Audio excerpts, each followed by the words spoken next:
ingat kan, ini kakinya patah di sebelah sana.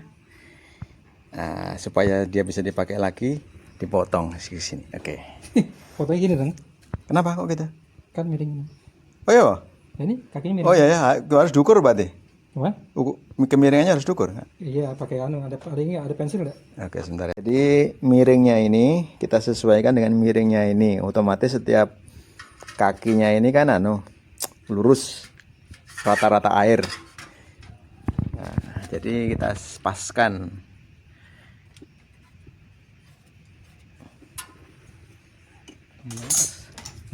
Ya. Ya.